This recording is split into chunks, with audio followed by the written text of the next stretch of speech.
जगत सारा क्षणिक है और आत्मा एक नित्य है। आत्मा का अनुभव बस एकमात्र नित्य है।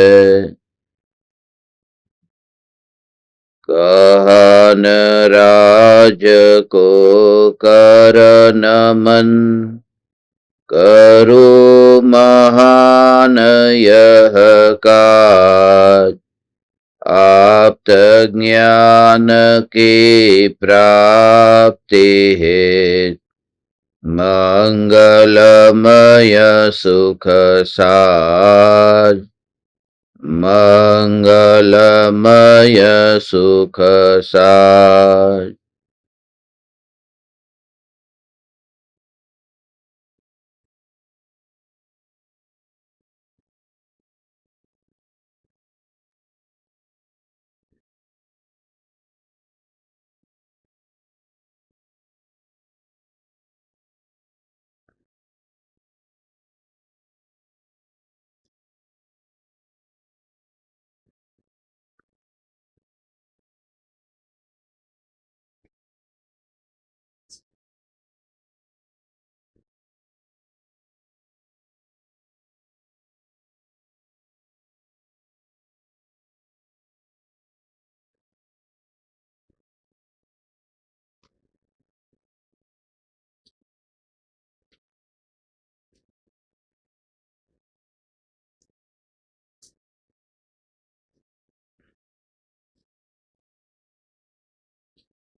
चैतन्य स्वभावी भगवान आत्मा स्वयं ही चैतन्य समय सार है। चैतन्य समय सार का प्रतिपादक ग्रंथाधिराज समय सार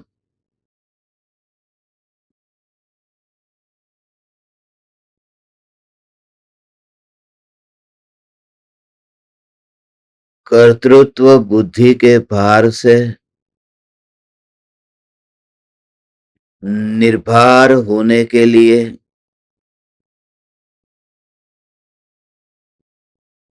परम औषधि है।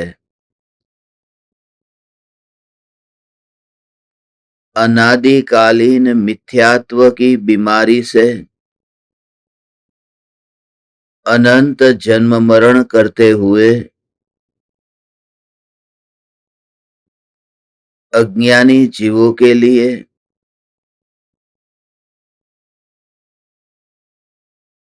परम अमृत है। ऐसे इस पावन ग्रंथ पर हमारी चर्चा चल रही है। सर्व विशुद्ध ज्ञान अधिकार है। कल हमने 345 से 348 इन 4 गाथाओं में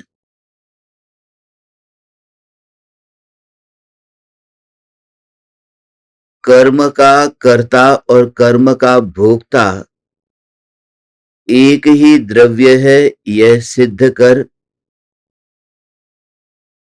पर्याय से न्यारे ध्रुव न्यायक देव में कैसे अपनापन स्थापित हो। दृष्टि कहाँ रखनी है, लक्ष्य किसका करना है, अनुभव और वेदन कैसा होता है, किसका होता है, इत्यादि विषयों पर हमारी चर्चा हुई। आज 349वीं गाथा से 355वीं गाथा तक लगातार 7 गाथाओं में अब कर्तृत्व बुद्धि से मुक्त होने के लिए और इस विषय को स्पष्ट करते हैं। गाथा है कि भगवान आत्मा पर द्रव्य का कर्ता नहीं है, मगर पर द्रव्य का कर्ता व्यवहार से कहा गया है। पर द्रव्य का कर्ता व्यवहार से कहने पर भी भगवान आत्मा पर द्रव्य रूप परिणमित नहीं होता, क्योंकि व्यवहार का कथन सिर्फ समझने और समझाने के लिए और यथा योग्य उसकी उपयोगिता है, सिर्फ उसके लिए वह कथन किया है।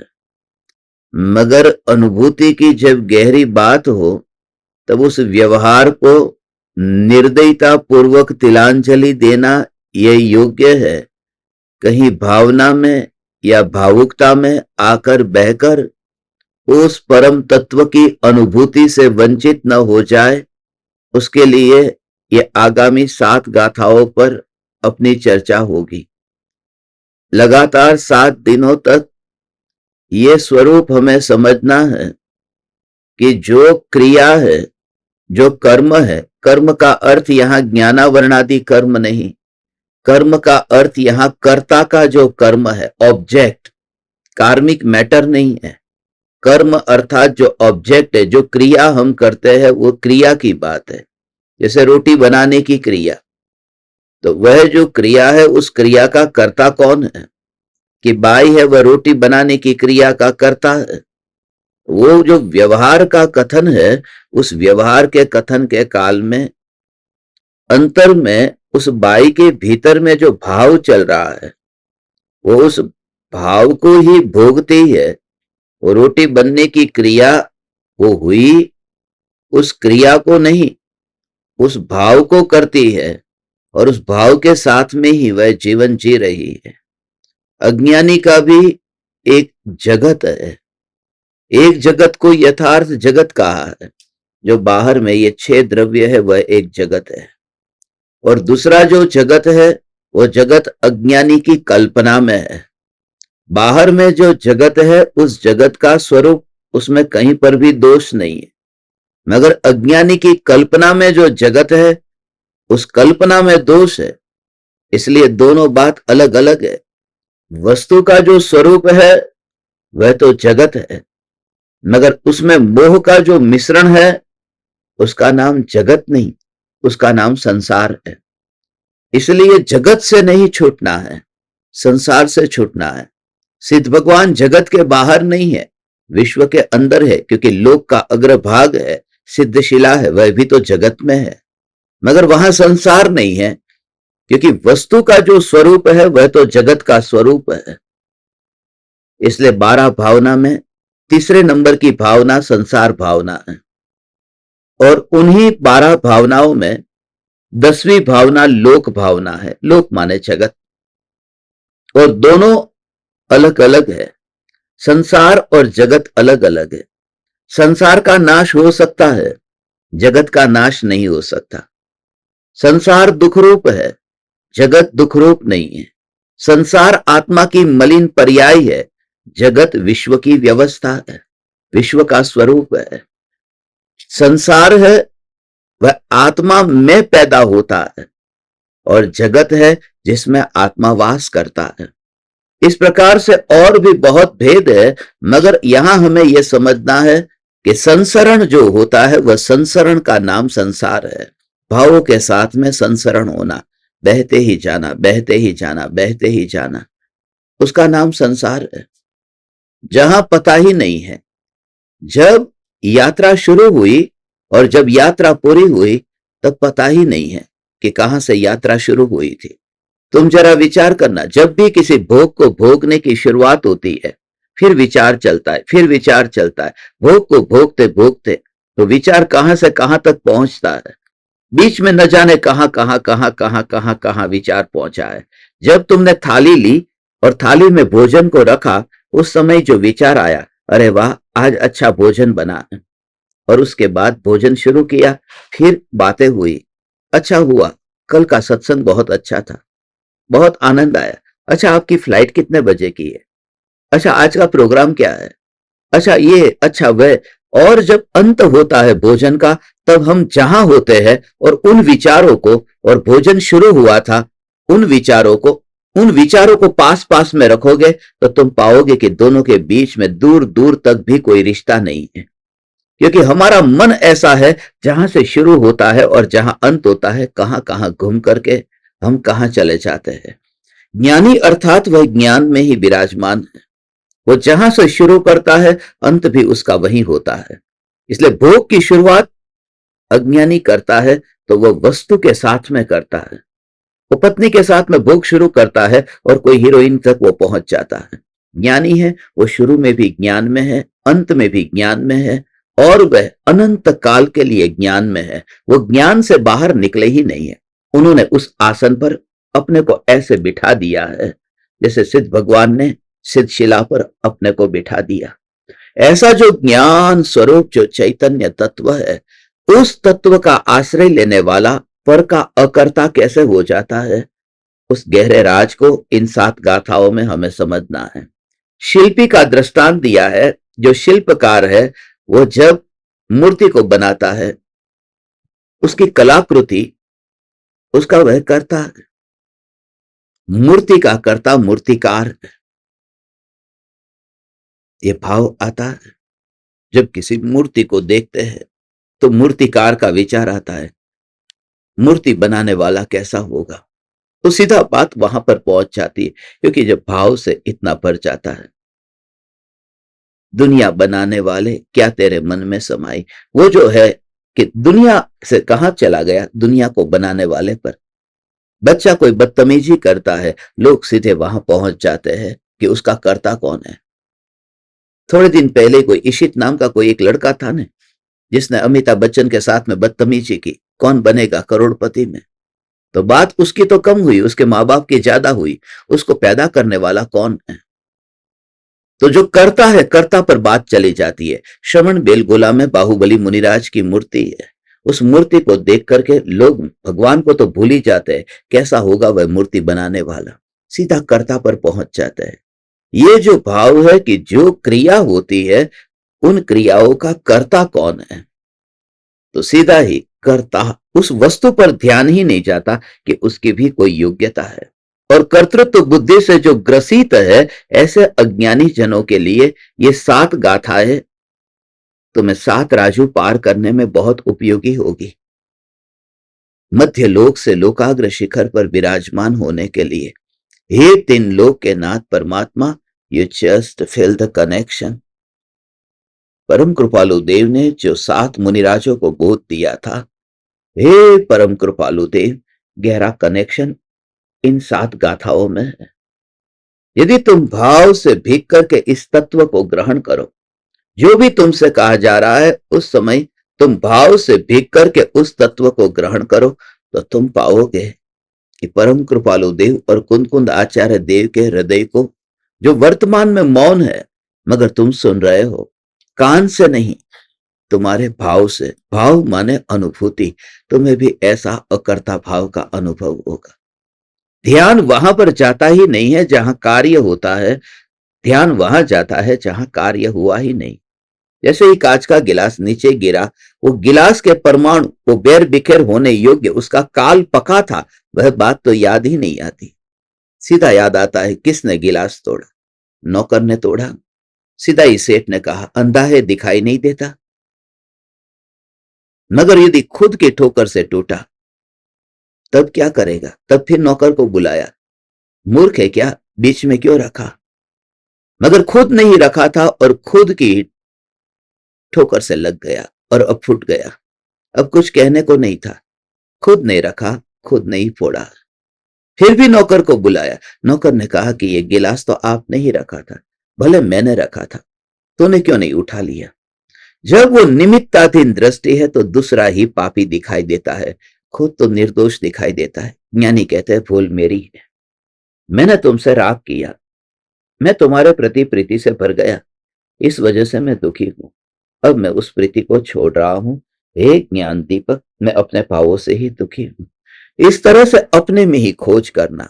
जैसे ही रोटी चली तो मेहमान याद आ गए, जैसे ही रोटी चली कि कोई दूसरा याद आ गया कि उसकी वजह से रोटी चली। पहले वो बात तो याद आई ही नहीं कि ये रोटी मेरे पेट में नहीं, कुत्ते के पेट में या बिल्ली के पेट में जानी थी। वो विश्व की व्यवस्था ही ऐसी है, और उस व्यवस्था में निमित्त पर आरोप लगाना, यही तो कर्तृत्व बुद्धि है। कोई निमित्त कारणभूत नहीं है। निमित्त पर कार्य का कारण होने का आरोप लगता है, और आरोप का अर्थ सच्चाई नहीं। निमित्त की परिभाषा यदि शास्त्रों में, जैन शास्त्रों में पढ़ो तो निमित्त कहा है जो कार्य की उत्पत्ति में अनुकूल होने का आरोप जिस पर लगे उसको निमित्त कहते हैं। कार्य की उत्पत्ति में अनुकूल होने का आरोप लगता है, जरूरी नहीं है कि वह करता है। कोर्ट में भी मुजरिम है, वहां उस पर आरोप लगा है कि ये आरोपी, अभी सिद्ध नहीं हुआ, आरोप लगता है। तो गहना सुनार ने बनाया, रोटी बाई ने बनाई, दीवार कड़िया ने बनाई, ये देह माता पिता ने बनाया। ये जो कथन है ये व्यवहारिक कथन है, और उन व्यवहारिक कथन को परमार्थ कथन मान लेना ये संसार को बढ़ाने जैसा है।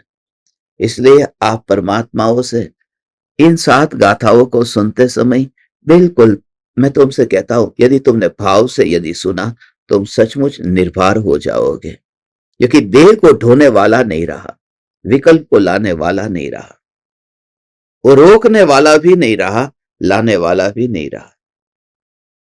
बस उसने न तो कोई आमंत्रण दिया, न कोई विदाई दी, और फिर भी बच गया। न मैंने ट्रेन को आमंत्रण दिया कि तू आ, सिग्नल देती हूं, मैं तुझे हरी सिग्नल देती हूं, आ जा तू, और ट्रेन को तूने कहा कि चली जा तू, अब यहां रुक मत, आगे चली जा। वह तुझे कैसे लगेगा, क्योंकि तू पटरी पर ही नहीं है, कैसे आमंत्रण दे। और इसलिए पटरी पर ट्रेन आकर के चली भर जाए फिर भी तुझे कुछ नहीं होता, क्योंकि तू वहां नहीं है जहां ट्रेन चल रही है। तो जो भी भाव की गति होगी ना, क्रोध आया, अच्छा अच्छा, तुम बहुत अच्छे हो, तुम मेरे लिए भगवान हो, तुम्हारे जैसा कोई नहीं। लोग आते हैं कहते हैं आप मेरे लिए भगवान हो, फिर अगले दिन वे ही लोग कहते हैं आप मेरे लिए शैतान हो। तो ये दोनों भाव है, ये भाव उनके हैं, मगर ये भाव यदि मेरे भी हो, मेरे ही भाव हो, तो भी ज्ञानी उन भावों को ट्रेन की तरह ऐसे देखते हैं और अपने को वहां जाता हुआ नहीं देखते। और उसका प्रमाण यह है कि मरा कहां, मैं जिंदा तो हूं। वह भाव आकर के चला गया, अगर मैं यहां बैठा हूं। कल मुझे जो भी भाव आया वह भाव आकर के चला गया, और उन भावों को जाता हुआ चलता हुआ देखते रहना, देखते रहना, देखते रहना। और एक समय तुम्हारी आंखें इतनी थक जाए कि जो पास की पटरी पर ट्रेन चल रही है उसको देखते देखते तुम्हारी आंखें जब इतनी थक जाए, तब फिर खिड़की को बंद कर देना, आंख बंद करके सो जाना। अक्सर करते हैं हम, थोड़ी देर के लिए पास में क्या है, पेड़ है, नदी है, पहाड़ है, उन्हें देखते रहते हैं खिड़कियों से, मगर थक जाते हैं, तब खिड़की का वो शटर है वो बंद कर देते हैं, पर्दा बंद कर देते हैं। तो जब तुम इतने क्षणिक क्षणिक क्षणिक क्षणिक क्षणिक क्षणिक उससे जब तुम भर जाओ, तब तुम अंतर में वो पर्दा बंद करके समा जाते हो। आचार्य कुंद कुंद देव ये कहते हैं, देह सहित देहातीत दशा, कर्म सहित अकर्ता भाव वाली दशा तुम्हें प्रकट हो सकती है। देखो इन 7 गाथाओं में डुबकी लगाते हैं और उन मोतियों को पाना है जो अकर्ता भाव के सिद्धांत से इतनी सहजता आती है, अनंत काल तक के लिए निर्भय हो जाता है। कल के लिए नहीं, कल क्या होगा उसकी मुझे चिंता नहीं है, अनंत काल के लिए निर्भय हो जाता है। क्या होगा, क्या होगा, क्या होगा, क्या होगा, क्या होगा, कैसे होगा, क्यों होगा, होगा या नहीं होगा, जो होगा सो होगा, बस चैतन्य में कुछ नहीं होगा। तो वो चैतन्य को बस ऐसी दृष्टि है। देखो अभी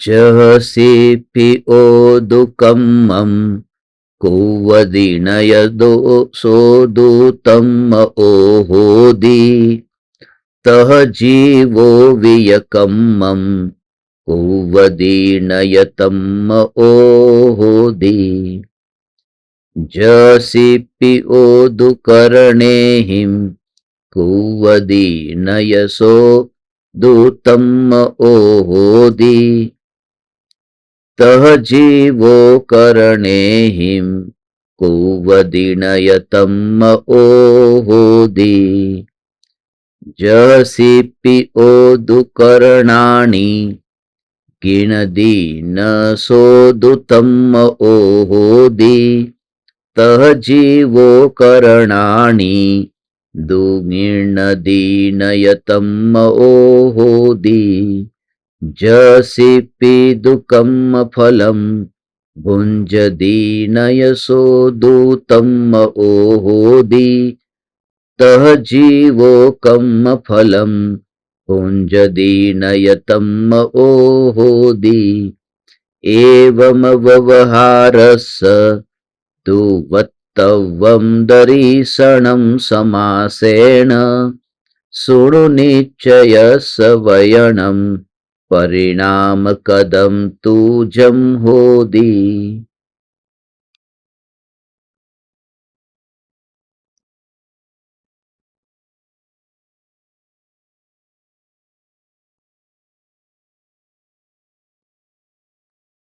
जसिपि ओदुचेष्टं कुवदिहवदीयतः अनन्नो से तह जीवो वियकम्मं कुवदिहवदीय अनन्नो से जचेष्टं कुवन्तो दुसिप्पियो निच्छ दुःखियो होदि तत्तोऽसिया अनन्नो तह चेष्टन्तो दुहि जीवो। जिस प्रकार शिल्पी कलाकार सुनार कुंडल आदि कार्य कर्म करता है,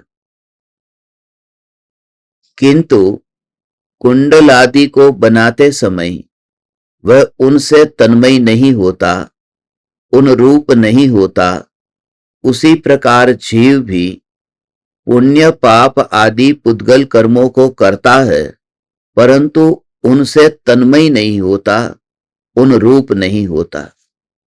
जिस प्रकार शिल्पी हथौड़ा आदि कर्णों साधनों से कर्म करता है, परंतु वह उनसे तन्मय नहीं होता, उसी प्रकार जीव मन वचन काय रूप कर्णों से कर्म करता है, परंतु उनसे तन्मय नहीं होता। जिस प्रकार शिल्पी कर्णों को ग्रहण करता है, परंतु उनसे तन्मय नहीं होता, उसी प्रकार जीव कर्णों को ग्रहण करता है, पर उनसे तन्मय करणमय नहीं होता। जिस प्रकार शिल्पी कुंडल आदि कर्म के फल को भोगता है, परंतु वह उससे तन्मय नहीं होता, उसी प्रकार जीव भी पुण्य पाप आदि कर्म के फल को भोगता है, परंतु तन्मय नहीं होता, अर्थात पुण्य पुद्गल परिणाम रूप सुख दुखादि मय नहीं होता। इस प्रकार व्यवहार का मत संक्षेप में दर्शाया। अब परिणाम विषयक निश्चय का मत सुनो। जिस प्रकार शिल्पी चेष्टारूप कर्म करता है, वह उससे अनन्य है, उसी प्रकार जीव भी अपने परिणाम रूप कर्म को करता है, और वह जीव उस अपने परिणाम रूप कर्म से अनन्य है।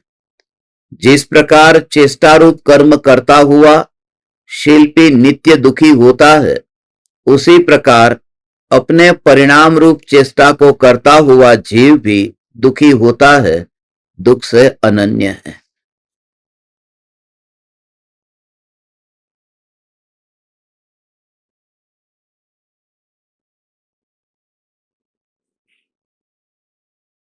यहां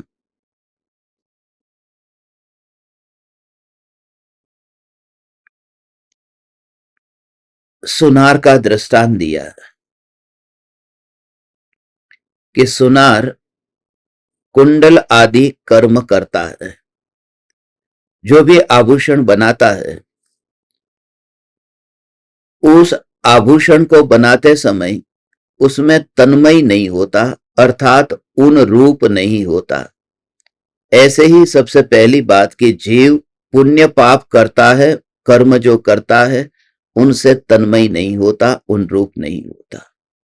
ये सिद्धांत थोड़ा समझ लो। दो द्रव्यों के बीच में अकर्तावाद के सिद्धांत की वज्र की दीवार है।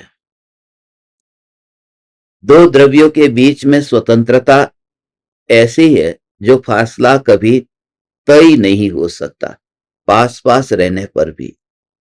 और फासला तय होने का भाव यह है कि यह शरीर के अनंत परमाणुओं के योग में भगवान आत्मा रहता है, मगर आत्मा है वह देहमय नहीं होता और देह आत्मामय नहीं होता, चेतन नहीं होता।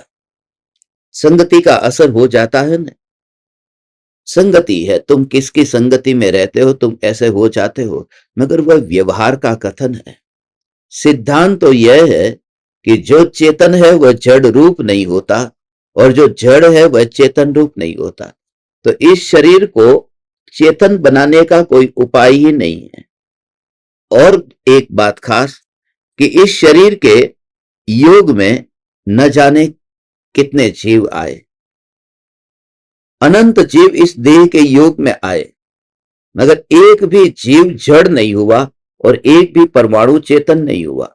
यहां पर अनंत पुद्गल ही नहीं है, यहां पर अनंत जीव भी है।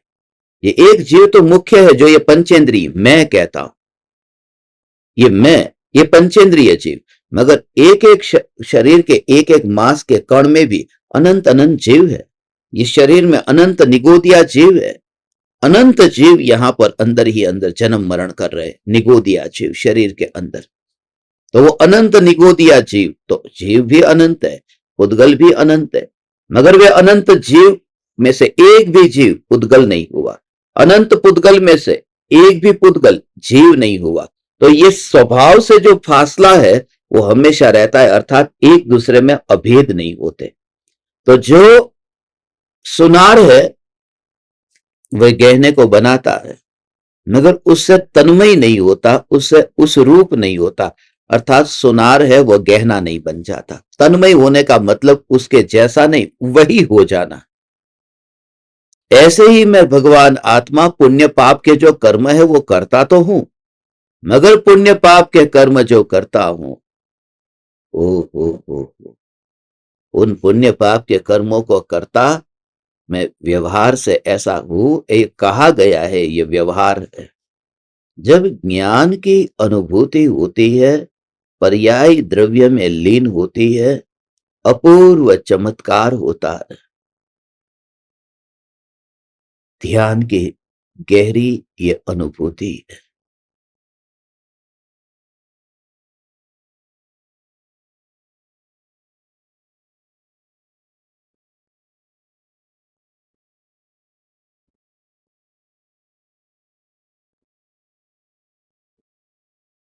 इस अनुभूति में, निर्विकल्प अनुभूति में, अपने को देह और देह के लक्ष्य से होने वाले परिणामों का कर्ता मानता नहीं, क्योंकि उस रूप में भगवान आत्मा तन्मय हुआ नहीं। ये शरीर तो है मगर उस रूप में तन्मय नहीं हुआ, इसलिए वो ऐसे ही सहज रूप से पता ही नहीं चला ये क्या हुआ। कोई दर्द नहीं है, कोई वेदना नहीं है, क्योंकि वहां पर चिपकना नहीं है। बर्फ के आइस क्यूब को देखो, पिघला हुआ है तो कैसे ऐसे सहज रूप से कैसे ढल जाता है, और यदि वो बर्फ है, पानी बन गया हो तो, ट्रे में रखा है, पानी हो गया हो तो सहज रूप से निकलता है, कोई दर्द नहीं होता। वो जो सहजता है, सहजता है, सहजता है। ऐसे ही जब तो मृत्यु के समय इस देह में से बाहर निकलेगा, निकलना तो है ही, मगर जिस समय निकलेगा तो इतना सहज कि यहाँ का कोई पकड़ नहीं। वो पानी नहीं कहता मेरी ट्रे छूट गई, क्या होगा, उस ट्रे का क्या होगा, वह कैसे बहता है, ढलता है। तब गिलास में से पानी ढलता है तो कैसा होता है, जब तेरा ध्यान जब जगत के पर पदार्थों में से अपने में अंतर्मुख होगा तो आउट ऑफ द बॉडी हो जाएगा। और वही धर्म है, अंतर में ढल गया, वहां का मोह का भाव नहीं रहा। वो पानी है, गिलास में है, और गिलास में से पानी जब तूने पिया तो गिलास का उसने अवलंबन छोड़ दिया, गिलास का सहारा छोड़ दिया। जब वो पानी पेट में गया, अंदर जाने पर वो पानी में तड़प कितनी है, वो शांत होकर बैठ गया नहीं। उसका मूल कारण यह है कि उस पानी का गिलास के साथ में तन्मयता वाला नाता ऐसा जोड़ा नहीं था।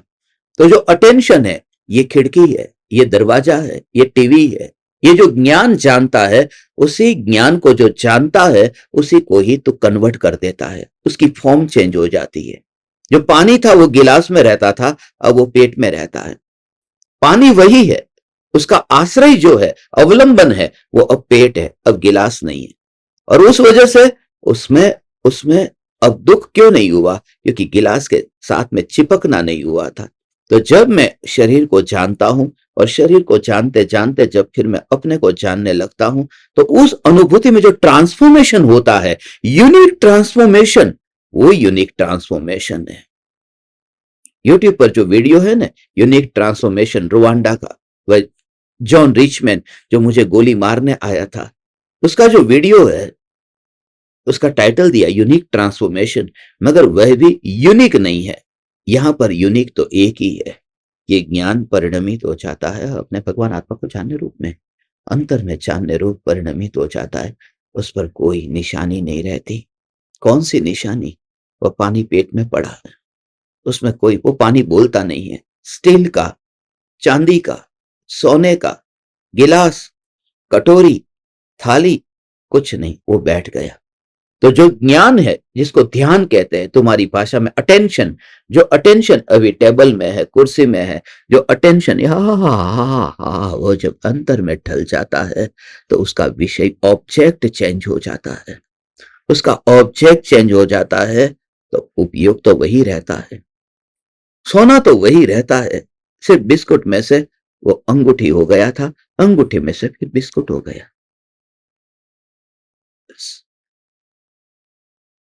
तो कोई बाहर से नया नहीं आता। हो अंतर में तो यही तो ध्यान की बात। इस सारी पृथ्वी में, सारी पृथ्वी में ये 700 करोड़ से अधिक लोग रहते हैं, उनमें से तुम जैसे विरलों को ये बात, प्योर माल तुम्हें जो मिल रहा है कि ध्यान जब अंतर में जाता है तो वो जो ज्ञान पर से नाता जोड़े बिना, दोस्ती किए बिना, जैसे ही उत्पन्न हुआ और समा गया अपने में, आ कैसा ये तरंग उत्पन्न हुई, और तरंग जो पानी उठा और फिर समुद्र में समाया। तो जो समा रहा है वो पानी कौन है, वही तो है जो उठा है। कहीं बाहर से बरसात का पानी नहीं आया, जो उठा है वही समाया है। मगर वो पानी क्यों समाया है, क्योंकि उसने जहाज से दोस्ती नहीं कर ली है। नहीं तो जहाज कहता थोड़ा मैं तेरा को मेरे पास में ले लूंगा, मोटर लगाता हूं तो मेरे पास में रख लूंगा, तुझे अंदर में मिलने नहीं दूंगा, मैं तुम्हें अंदर में मिलने नहीं दूंगा। जब तुम्हारा ध्यान आत्मा में से उत्पन्न हुआ, टेबल कुर्सी, और अब टेबल कुर्सी में जाने की बजाय वो ज्ञान परिणमित होकर आत्मा को ही जान लेता है। तो टेबल तो रहता है, मगर तेरे अंदर में वह निशानी नहीं रहती है। वो जहाज तो रहता है, मगर वो तरंग जो समुद्र में समाई, उसमें जहाज का कोई हस्ताक्षर ही नहीं है।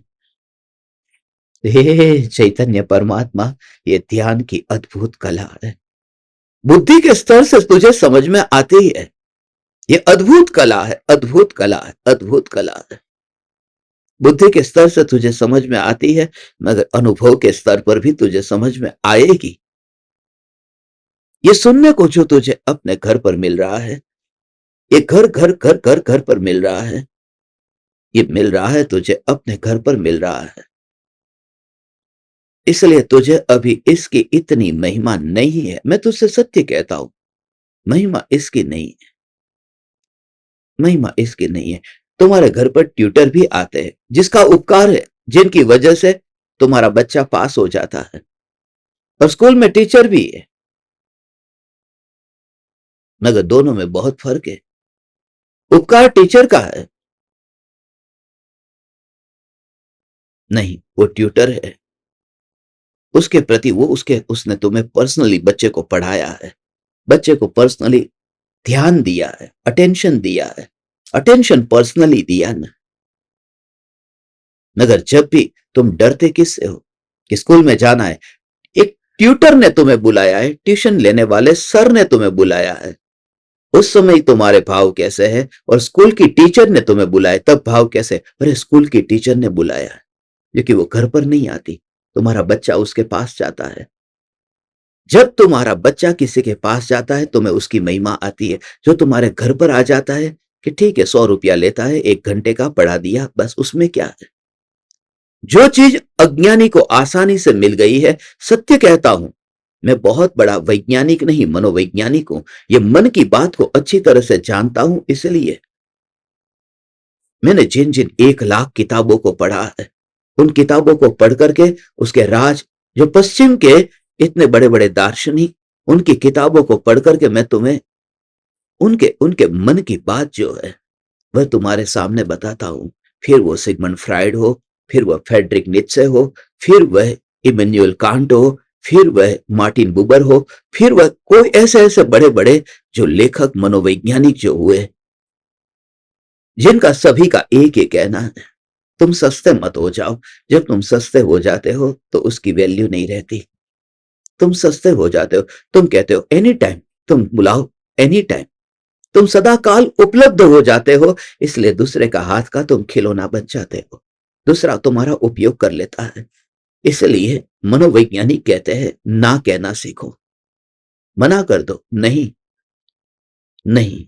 जब तुम सब बात, पत्नी पति को सब बात में हाँ ठीक है, हाँ हाँ ठीक है, हाँ ठीक है, हाँ ठीक है, और तुम अंत में पाओगे, जीवन के अंत में, कि पत्नी पति के लिए सिर्फ हाथ का खिलौना थी, क्योंकि हर बात में वह हाँ हाँ हाँ कहती गई। अपने लिए जीवन में मेरे लिए भी तो समय चाहिए, अब ये काम मैं नहीं कर सकती। कब तक तुम अपने को बहाते जाओगे?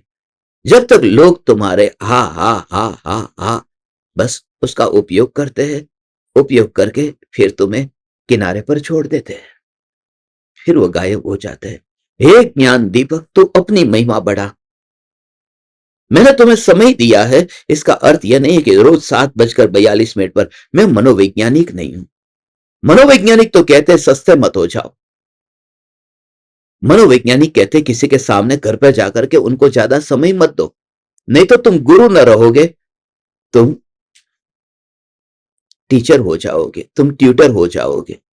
इसलिए मनोवैज्ञानिक मना करते हैं, मनोवैज्ञानिक मना करते हैं। मगर फिर भी ज्ञानी की करुणा वो मनोविज्ञान से बड़ी ऊंची करुणा है। उनकी करुणा अपरंपार है, और इस करुणा को I felt it when I was in Khambhat. कल रात को 12 बजे थे ना, रात को घड़ी में 12 बजे थे, हम सुनामी को याद कर रहे थे। 25 तारीख की रात थी और 26 की सुबह थी, तो सुनामी का ही वीडियो देख रहे थे। रात को 12 बज रहे थे, उस दिन भी 25 थी, उस दिन भी शनिवार था। आज 26 है, आज रविवार है, उस दिन भी रविवार था, उस दिन भी 26 थी। और जो विषय, जो विचार आया था, हे ज्ञान दीपक, लोग तुम्हें जो चीज आसानी से मिलती है, इसलिए लोग उसकी कदर नहीं कर पाते। मौन होकर के बहुत कुछ अब कहा जाएगा। अब परम कृपालु देव खंभात में स्मरण में आए थे, वो इसलिए आए थे क्योंकि कृपालु देव अंबालाल भाई के घर पर गए थे। और जब कोई गुरु शिष्य के घर पर जाए तो समझना कि उन्होंने उसमें कुछ इतने इतना इतना कुछ देखा है, वो विराट देखा है। मगर उसको पहचानने के लिए भी दृष्टि होनी चाहिए। कल एक आदमी मुझसे कह रहा था कि आपका सत्संग तो स्त्री को लक्ष्य में रख करके होता है, क्योंकि ज्यादातर तो स्त्रियां ही बैठती है। यहां पर देखो ना, पुरुष बैठने वाले कितने हैं, देखो पुरुष कितने हैं इसमें, एक और दो, घर का मालिक बैठा है और ये बैठा है, घर पर कोई ध्यान रखने वाला ना होगा तो साथ में आ गया होगा। ये बैठा है कि यहाँ पर घर के मालिक है तो बैठना ही पड़ेगा। सारी की सारी स्त्रियां क्यों यहाँ आकर के बैठती है? तो कल उसने मुझसे सवाल किया, मैं सत्य कह देता हूं, कल उसने सवाल किया, स्त्रियां ये आकर के क्यों बैठती है?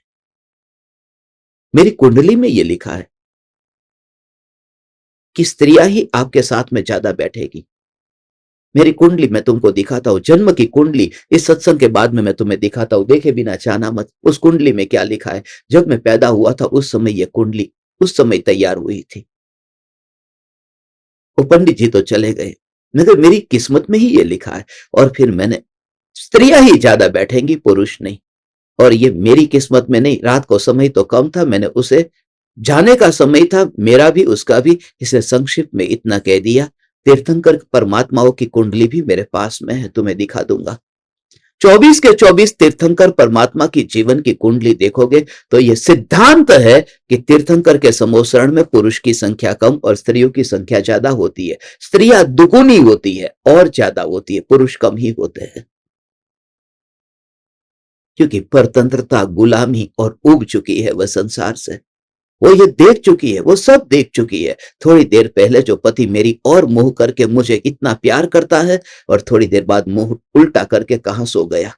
वो देखती है कि ये प्रेम नहीं है, ये वासना से भरा हुआ गंदा मन है। यहां संसार में सुख नहीं है। फिर तू तो सो जाता है, मगर तेरी पत्नी सोचती रहती है। उस सोच से ये जन्म होता है कि अब सच्चा सुख कहां होगा।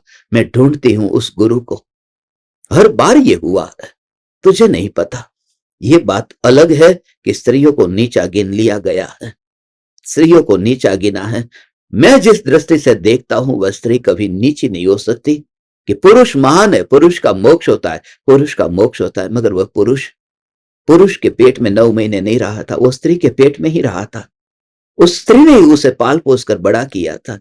मगर तू नहीं समझेगा, क्योंकि मेरा सत्संग स्त्री को लक्ष्य में रख करके नहीं है।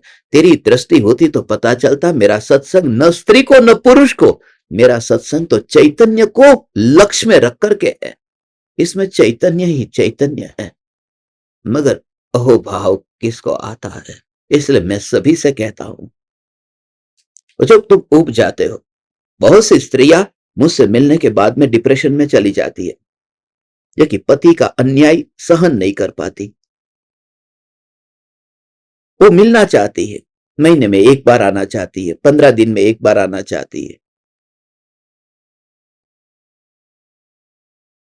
उस वितराग दशा को प्राप्त, वो भयभीत होता है। पति इसलिए भयभीत होता है क्योंकि उसे लगता है कि उसका जो संसार का भवन है ना, वो गिर जाएगा, कहीं ये वैरागी ना हो जाए, कहीं वह उतनी ध्यान में न चली जाए। मरीन ड्राइव पर मैं पढ़ाने जाता था, मैं ट्यूटर था। उस समय 125 रुपये में लेता था और एक घर में पढ़ाने जाता था। 2001 के बाद की कुछ उस समय की बात है, शुरुआत की बात है। छोटा बच्चा था, उस बच्चे को कुछ पंच परमेष्ठि के भेद, उनमें देव कितने हैं, कि 2 देव है, 3 गुरु है, ये सब पढ़ा रहा था। पढ़ाते पढ़ाते मैं कुछ उस गहराई में चला गया, मुनिराज के स्वरूप पर। ये कि ज्ञान 125 रुपये का नहीं था, ज्ञान तो बहुत गहरा था। तो बात ऐसी हुई, उस कितने कितने ट्यूशंस में वो पढ़ता रहा बच्चा, और वो बच्चा पढ़ता है कि नहीं, उसको देखने के लिए उसके दादा भी पास में बैठते थे। ये सत्य घटना है। मरीन ड्राइव है, वहां पर वानखेड़े स्टेडियम के पास में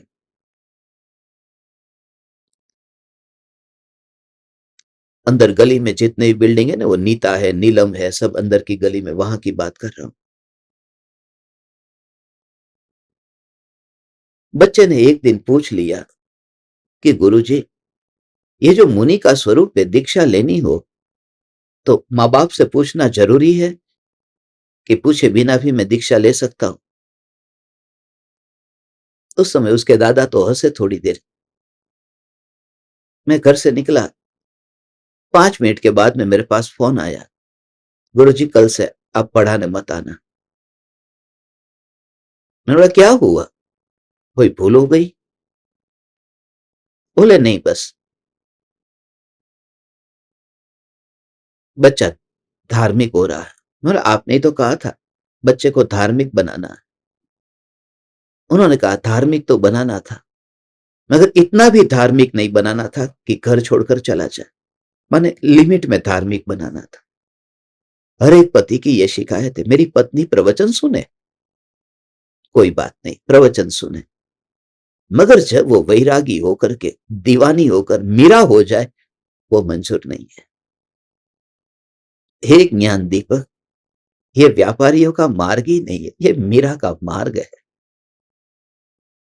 इसलिए मुझे मेरी दीदी बार बार कल पूरे दिन भर स्मरण में आई। उसके घर में इतने लोग हैं और किसी को भी उसने कहा नहीं कि खड़े होकर नाचो ने, मेरा भाई नहीं, गुरुजी आए हैं। वो अकेली खड़े खड़े यहां पर आप बैठे और ये अकेली नाचने लगे तो लोग क्या सोचेंगे, क्या कर रही है? तभी तो मैंने आपसे कहा मीरा झुंड में नहीं गई थी नाच में, अकेली ही गई थी। तो सत्य को कोई समझने वाला, और फिर बात यह थी कि तूने आज तक तेरी पत्नी को समझा नहीं, तेरी पत्नी को तूने नहीं समझा, उसको समझने वाला कोई मिला कि जो उसकी अंतर आत्मा को समझ सके, उसके भावों को समझ सके, उनकी संवेदना को समझ सके। वो सिर्फ शरीर से ऊपर कुछ ऐसा है जो सिद्धों तक पहुंचता है, और तू शिकायत करता है। जो चीज सरलता से आसानी से तुम्हारे घर में मिल जाती है उस वस्तु की तुम्हें कदर नहीं है, और जो स्वयं को खो देता है वो अपनी आत्मा को बेच देता है। इसलिए मनोवैज्ञानिक कहते हैं अपनी कदर करो, अपनी शक्ति को, अपनी ऊर्जा को व्यर्थ में खर्च मत करो। जो भी व्यक्ति तुम्हारे साथ बात करता है हर एक सवाल का जवाब मत दो, चुप रहो। तुम्हारा मौन इतना निखरा हुआ हो कि तुम्हारी वाणी भी उसके सामने फीकी पड़ जाए। Don't give the answer of all the questions, no need to give the answer, just keep quiet. मौन रहना सीखो, अंदर में तुम अपनी ऊर्जा को इकट्ठी करो और वही ऊर्जा तुम्हारे ध्यान में इतनी उपयोगी बनेगी क्योंकि तुमने अपने को सस्ता बना दिया। फिर पति के साथ हो, बच्चों के साथ हो, हर एक सवाल का जवाब मत दो। बचपन से माँ बाप ने यही सिखाया, बेटा तात्कालिक जवाब जो देता है वो बड़ा ज्ञानी होता है, नहीं, जो मौन को पी लेता है अंदर में। इसलिए हमारी अब यात्रा कुछ दिनों बाद मौन की यात्रा है। ये मत समझना कि मैं वो मनोवैज्ञानिक की बात करके तुम्हारे सामने अपनी वैल्यू बढ़ा रहा हूं। मैं तुमसे ये कह रहा हूं कि जो चीज आसानी से मिल जाती है उसकी कदर न हो और छूट जाए तो फिर बाद में बहुत रोना होता है, बहुत पछतावा होता है। मैं बहुत घरों से निकला हूं मगर आज वो पछता रहे, वो सुनने के लिए तो आ रहे। देखा न कल तुमने, कल देखा न यहां पर मैं, वो सत्संग इतना महत्वपूर्ण सत्संग था।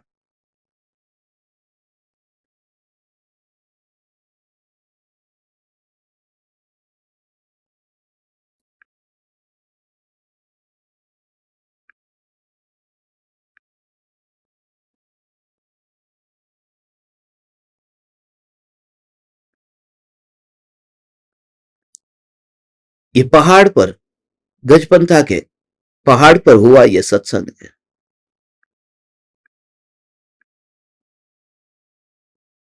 देखा नहीं ये सत्संग, 152 नंबर की गाथा, ध्रुव के ध्यान बिन बाल व्रत तप। जितने भी ये व्रत है, महाराज साहब के व्रत, गृहस्थ के व्रत, तप, ये सब बच्चों के तप है। ध्रुव के ध्यान के बिना सब असार है, असार है। अब ये बात जो मैं बताता हूं, ये बात कितने महाराज साहब सुनने के लिए आते हैं, कोई नहीं। मगर देखो तुम यहां पर कल एक दिन पहले, परसों रात को, परसों दोपहर में यह सत्संग हुआ था। ये 10,895 लोगों ने यह सत्संग देखा क्योंकि वो महाराज साहब ने, एक महाराज साहब है उनको ये सत्संग अच्छा लगा। हजारों लोगों, हजारों महाराज साहब के पास में लिंक मंगवाई। ये 10,000 लोग जो यूट्यूब पर एक दिन में सुनते हैं, मगर पास में एक भी क्यों नहीं आता? It hurts ego. सामने जिंदा व्यक्ति के पास में जाकर के नीचे बैठना, ओह माय गॉड। ज्ञान पाना है, विद्यार्थी बनना है, धर्म शिष्य नहीं बनना। और मैं तो उनको भी अनंत अनंत प्रणाम करता हूं। कल रात को मैं उनके लिए भी प्रार्थना ही कर रहा था, हे परम कृपालु देव, उनको भी ये ध्रुव का ध्यान समझाओ। हे परम कृपालु देव, ध्रुव का ध्यान उन्हें भी समझाओ। शर्म के कारण, ईर्ष्या के कारण, झिझक के कारण, लोग प्रमाद के कारण, घर पर बैठे बैठे मिल रहा है ना, तो फिर क्यों आना? प्रमाद के कारण।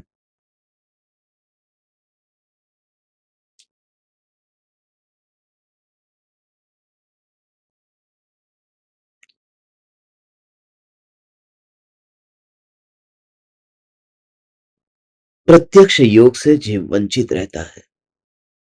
जो भी वस्तु घर में पड़ी होती है तब पता नहीं चलता, जब वो नहीं होती है तब घर का कोना खाली दिखता। इसलिए भाव से भर जाओ। हे Param Kripalu Dev, I miss you, I miss you, I miss you.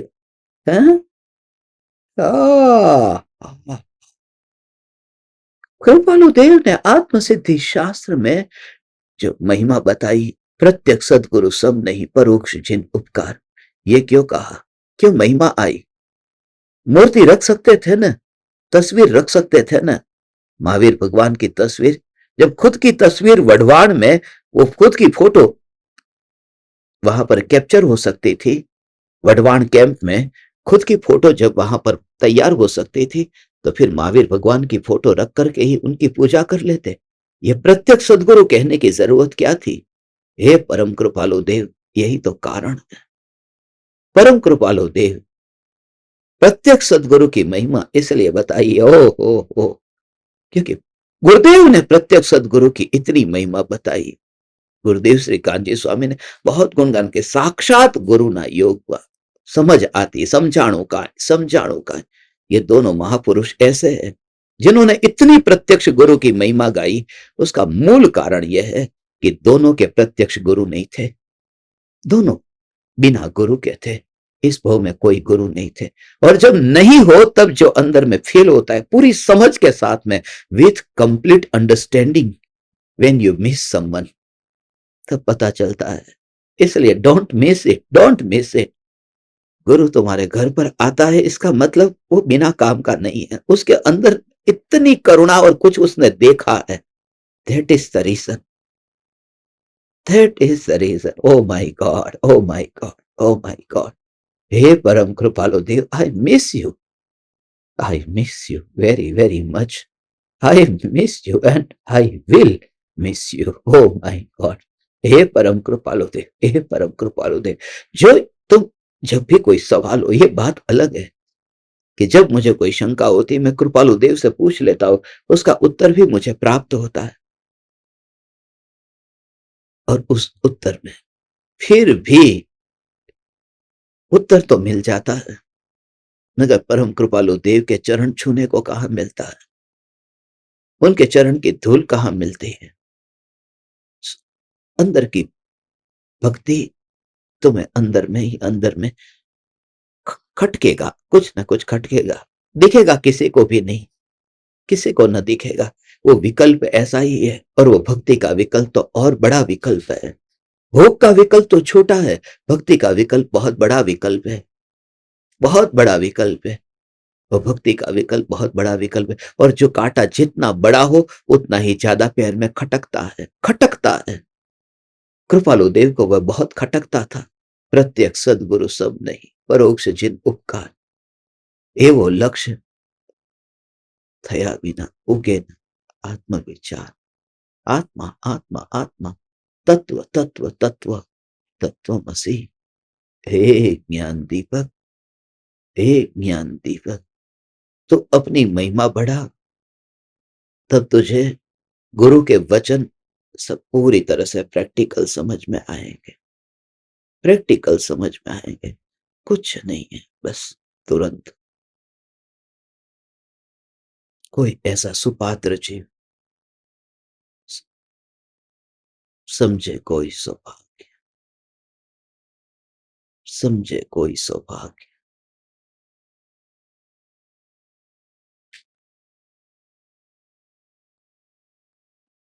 मौन होने पर, हाँ, मौन होने पर हे परम कृपालु देव, अनंत तीर्थंकर परमात्मा की दिव्य ध्वनि का भाव ग्रहण होता है। वो क्यों हुआ? पर का लक्ष्य छूट गया, अपने में आ गया। और इसलिए एकांत से, एकांत माने अंतर के एकांत से अहोभाव बढ़ गया। अहोभाव एकांत से बढ़ गया। जितना ज्ञानी, जितना मुनि एकांत में होते, इसलिए तो मनुष्य के मन की स्थिति ऐसी ही है। मुनिराज 3 दिन एक गांव में रहते हैं और फिर चले जाते हैं, क्योंकि मनुष्य की मन की स्थिति है वो अच्छी तरह से जानते हैं। क्यों 3 दिन में गांव बदलने का? ये तो तीर्थंकर परमात्मा के द्वारा प्ररूपित ये सिद्धांत है, ये नियम है। ये क्यों नियम ऐसा बना? गांव में 3 दिन, नगर में 5 दिन और शहर में 7 दिन, ऐसा ये आगम में लिखा हुआ। ये नियम क्यों है? ये कि मन है, मन के विकल्प कहां से कहां जाते हैं वो केवली न जानेंगे तो कौन जानेगा। इसलिए ये कहा, मुनि मौन होकर के निकल जाते हैं। चुपचाप उस मौन की तुम साधना करो। बस कर्ता भाव मिट गया, अब बोलने को कुछ नहीं रहा। किसी ने तुम्हें कोई सवाल पूछा, चुप हो जाता है ज्ञानी। और गजब की बात यह है कि उसके चुप होते ही सामने वाले के भीतर तुम्हारा चुप होना ऐसा हो कि उसको उत्तर भी मिल जाए और उत्तर के साथ साथ में अनेक सवाल पैदा हो। तुम्हारा मौन दूसरे के भीतर सवाल पैदा कर दे और फिर उस सवाल का जवाब भी उसे उसी से ही मिले। इसलिए तो धरी मौनता एम कही सहज समाधि माई। जब तक गुरु ने 6 पद बताते रहे तब तक तो शिष्य पूछता ही जा रहा है, और बताओ न, और बताओ न, क्या आत्मा है? हाँ आत्मा है। जे દ્રષ્ટા છે દ્રષ્ટિનો, જે જાણે છે રૂપ, અબાધ્ય અનુભવ જે રહે તે છે જીવ સ્વરૂપ। आत्मा तो है, मगर आत्मा नित्य नहीं। चलो मैं मान भी लू, आत्मादि अस्तित्वना आपे कया प्रकार संभव तेनो થાય છે। देयर इज पॉसिबिलिटी, संभव तेनो થાય છે। अंतर करे विचार।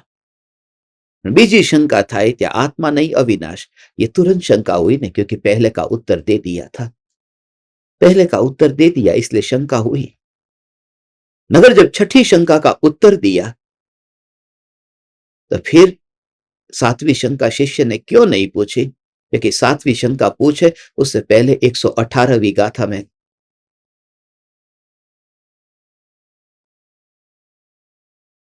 धरी मौनता एम कही सहज समाधि माई। गुरु समाधि में चले गए, और जब समाधि में चले गए तब शिष्य ने 119वीं गाथा में कहा, सदगुरु ना उपदेश थी आव्यु अपूर्व भान, निज पत निज माही लयु दूर थयो ज्ञान। तो जब गुरु मौन हो जाते हैं तो तुझे तड़पाना नहीं चाहते, वो चाहते हैं कि जब मैं मौन हो जाऊंगा तब फिर तू पाएगा। इसलिए अब हम मौन हो जाएंगे जिससे तू पा सके, नहीं तो फिर ये शंका समाधान मरते दम तक चलता रहेगा। उसमें भी करुणा है, उसमें भी गुरु की करुणा है। ओ हो, यू जस्ट फील इट। ये ऐसी ही पूरी 142 गाथा है। हो 142 गाथा है। हो गया बस। 142 गाथा है।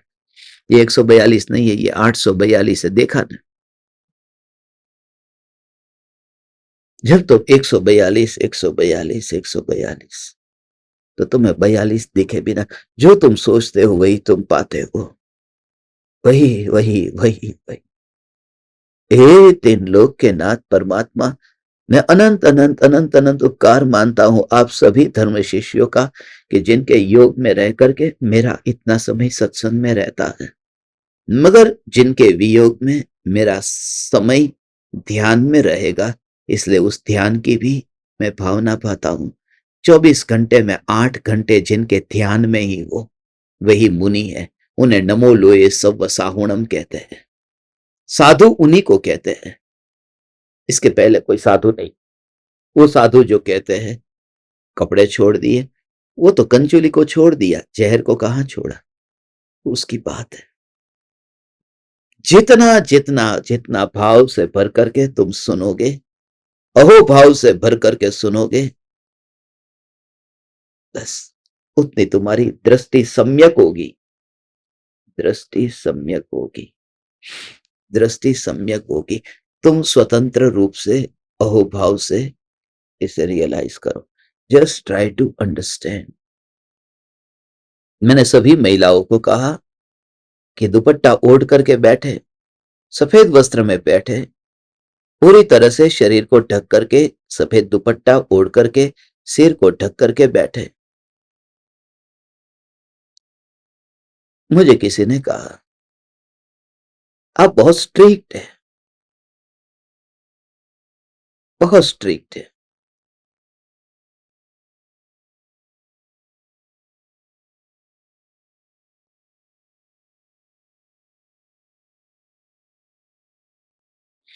तुम्हारा नजरिया, उसमें स्ट्रिक्टनेस नहीं है, उसमें कठोरता नहीं है, अनुशासन है।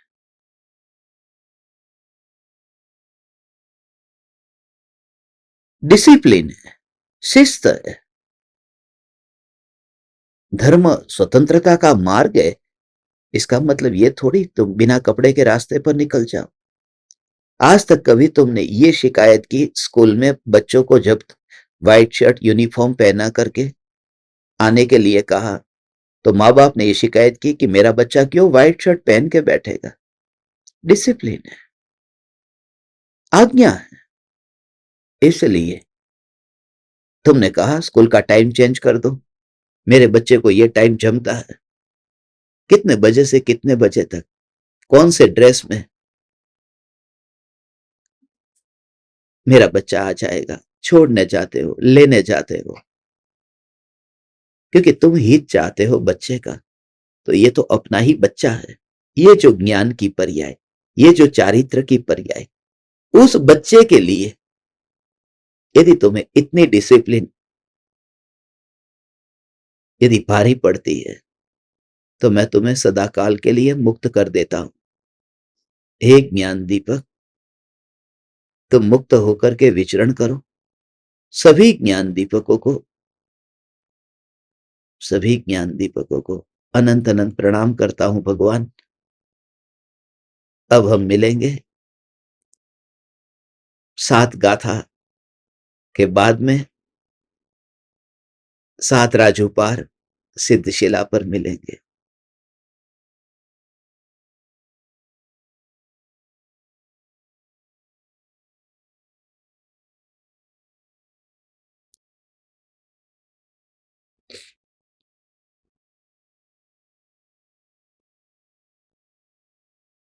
कल मैं जो भाव आया वो बता दूं लास्ट में। मेरे पास में ये रुमाल था, कल रात को मैं सोने के लिए गया, बता देता हूं, सब सच बताता हूं। सोने के लिए गया, गांव से अभी अभी आया हूं, तो गांव की याद अभी आ रही थी, और उस समय तत्व विचार ज्ञान दीपकों के लिए भाव भी आ रहे थे। विचार कर रहा था ये अपने स्वरूप में लीन कैसे हो जाए, कैसे सहज हो जाए, कैसे सरल हो जाए, और मैं उसे छोड़ता हूं, मैं शिथिला पर जाता हूं। तो हे ज्ञान दीपक, मैं जा नहीं रहा हूं, मैंने ऐसे ही रुमाल फेंक दिया। ऐसा जो रुमाल फेंका, तो उसके बाद मैं रात को क्या लगा मालूम है? जैसे वो रुमाल रोक करके, रुमाल, बस में रुमाल फेंकते थे हम लोग, गांव में रहते थे कि यहाँ मेरा चाचा आने वाला है, मामा आने वाला है, सीट रोक देता हूँ। मेरे हाथ में रुमाल था, ऐसा करके जैसे मैंने शिला पर ऐसा रुमाल फेंका कि हमारे ज्ञान दीपक यहाँ पर आने वाले। सच कहूँ ना, रात को वो भाव ऐसा, बच्चों का भाव है, मगर मैं बच्चे की तरह तो मैं कह देता हूँ, हे चैतन्य परमात्मा, तेरे लिए जगह रोक दी मैंने, तेरे लिए रुमाल फेंक दिया, तेरे लिए जगह रोक दी। I miss you very very much, I miss you. चैतन्य समय सार, चैतन्य समय सार, चैतन्य समय सार।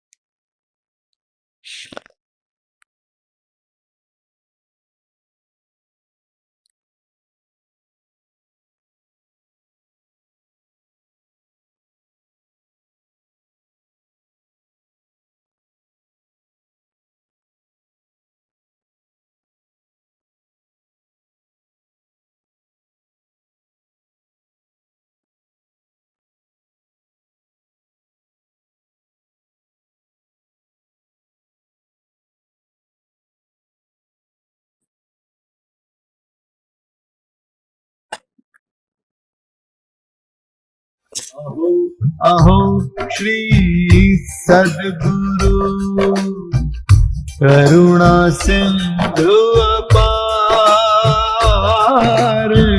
इस पामर पर प्रभु किया अहो अहो उपकार, अहो अहो उपकार। देह सहित जिनकी दशा, भरते देहातीत,